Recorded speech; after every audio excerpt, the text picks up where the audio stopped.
প্রতিদিনের মতো আজকেও তোমাদের কাছে নিয়ে চলে এলাম রাতের বেঁচে যাওয়া ভাত দিয়ে মজার একটা গাঁঠিয়ার রেসিপি। তোমরা তো বেসনের গাঁঠিয়া খেয়েছো, কিন্তু এই ভাতের কি গাঁঠিয়া খেয়েছো? একবার খেলে তোমরা বারবার বানিয়ে খাবে, এতটাই মজার হয় এই ভাতের গাঁঠিয়াগুলো। আর বন্ধুরা, রাত্রে প্রতিদিন মেপে চাল রান্না করলেও আমাদের কম বেশি ভাত বেঁচে যায়। সেই ভাতগুলোকে নষ্ট না করে তোমরা মজার মজার রেসিপি বানিয়ে নিতে পারো। আজকের রেসিপিটা যেমন দুর্দান্ত মজার, সেরকমই অনেক ভিডিও তোমাদের কাছে শেয়ার করেছি মজার মজার। আর কেউ না দেখলে অবশ্যই সেই ভিডিওগুলো একবার দেখে নেবে। আর বন্ধুরা, ভাতের রেসিপি বানানো খুবই সহজ, ঝটপট তোমরা বানিয়ে নিতে পারবে শুধু ভাতটাকে একটু ব্লেন্ড করে নিয়ে। তাহলে বন্ধুরা, কথা না বাড়িয়ে ভিডিওটা শুরু করা যাক। আমি এখানে 1 বাটি পরিমাণে ভাত নিয়েছিলাম, সেই ভাতটাকে অল্প পরিমাণে জল দিয়ে ব্লেন্ড করে নিয়েছি। এইভাবে থকথকে করে স্মুথ একটা পেস্ট করে নেবে।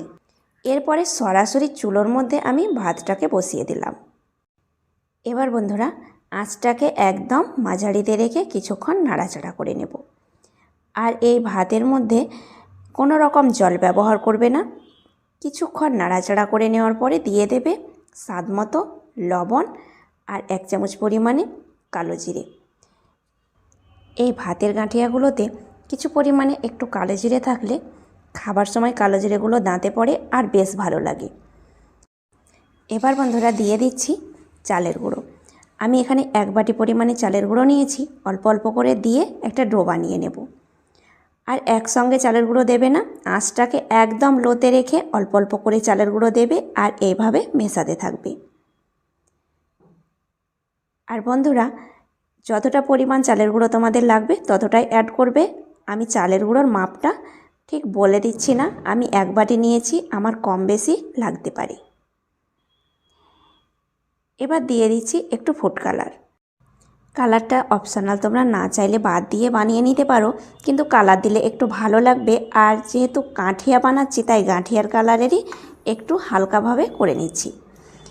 ভালোভাবে নাড়াচাড়া করে কালারটাকে মিশিয়ে নিলাম। আর দেখো, ডোটা একদম শক্ত হয়ে গেছে। এইভাবে যখন শক্ত হয়ে যাবে সেই সময় নামিয়ে নেবে। এরপরে আমি 10 মিনিট মতো ঠান্ডা করে নিয়েছি ডোটাকে। আর ঠান্ডা করার পরে তোমাদের দেখাচ্ছি যে কতটা শক্ত হয়ে গেছে। দেখতেই পাচ্ছ বন্ধুরা, এইরকম শক্ত করে ডোটা বানিয়ে নিতে হবে। এবার আমি গাঁঠিয়াগুলো বানিয়ে নেব।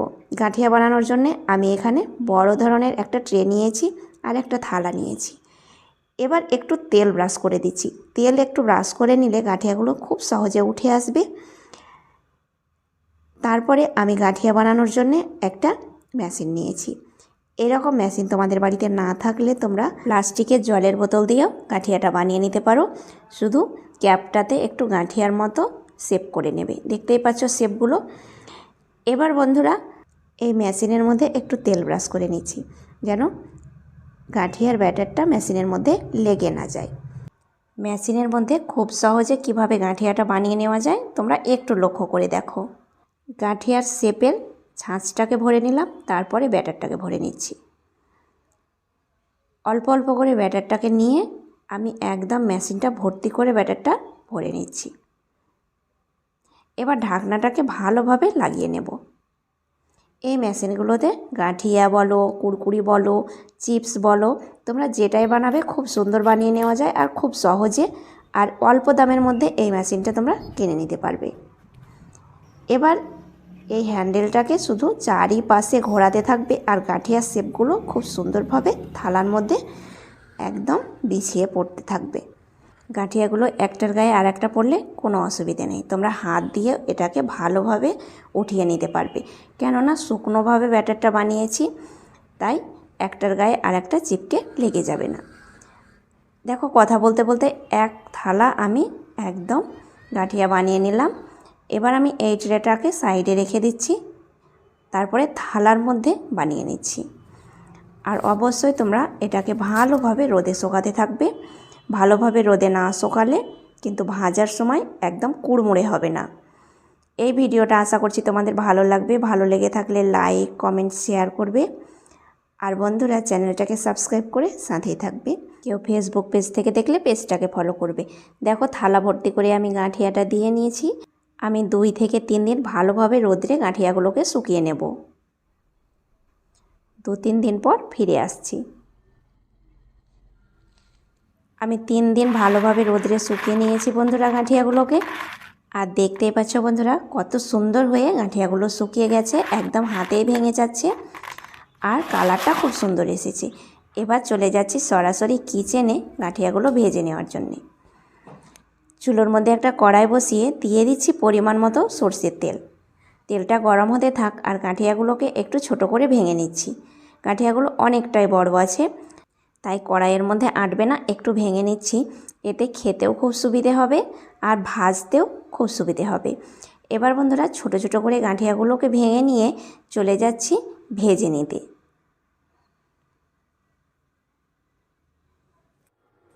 তেলটা ভালোভাবে গরম হয়ে গেছে আর তেলটাকে অবশ্যই বন্ধুরা আঁচটাকে কমিয়ে গরম করে নেবে ভালোভাবে। তারপরে তেলের মধ্যে আমি 1 মুঠো গাঁঠিয়া দিয়ে একটু নাড়াচাড়া করে ভেজে নেব। 2-4 বার নাড়াচাড়া করলে গাঁঠিয়াগুলো ভেজে নিতে পারবে খুব সহজে। আর তেলটাকে পুরোপুরিভাবে গরম করে ভেজে নিলে দেখবে বেশি মুচমুচে হবে গাঁঠিয়াগুলো। এক ব্যাচ ভাজা হয়ে গেছে, এবার আমি তেল থেকে গাঁঠিয়াগুলোকে ছেঁকে নিচ্ছি। আর বন্ধুরা রাতের ভাত নষ্ট না করে তোমরা এইভাবে গাঁঠিয়া বানিয়ে নিয়ে খেয়ে দেখবে একবার, বারবার বানিয়ে খাবে। আর খেতে হয় দারুণ মজার, চা কফি যেটার সঙ্গে খাবে খুব ভালো লাগবে। এতটাই মুচমুচে হয় আর একদম দোকানের গাঁঠিয়ার মতো। আর এই গাঁঠিয়াগুলো বানিয়ে তোমরা বছর পর্যন্ত সংরক্ষণ করে রাখতে পারবে। ভালোভাবে রোদ্রে শুকিয়ে কৌটোতে ভরে রাখলে 1 বছর ভালো থাকবে, নষ্ট হবে না। আর বাড়িতে কেউ মেহমান আসলে তোমরা এই গাঁঠিয়াগুলো ভেজে দেবে, তারা বুঝতেই পারবে না যে তোমরা কিভাবে বানিয়েছো বা কী দিয়ে বানিয়েছো। এবার বন্ধুরা সমস্ত গাঁঠিয়া আমি 3 থেকে 4 ব্যাচে ভেজে নিলাম। এবার তোমাদের ভেঙে দেখাচ্ছি যে গাঁঠিয়াগুলো কতটা মুচমুচে হয়েছে। আর দেখতেই পাচ্ছ গাঁঠিয়াগুলোর একদম ডিজাইনটা দোকানের গাঁঠিয়ার মতো হয়েছে আর খেতে দুর্দান্ত মজার। এই মুচমুচে গাঁঠিয়াটা কেউ মিস করবে না, বাড়িতে একদিন হলেও বানিয়ে খাবে। শব্দ শুনে বুঝতে পারছো কতটা মুচমুচে হয়েছে। আজ এই পর্যন্তই, ধন্যবাদ।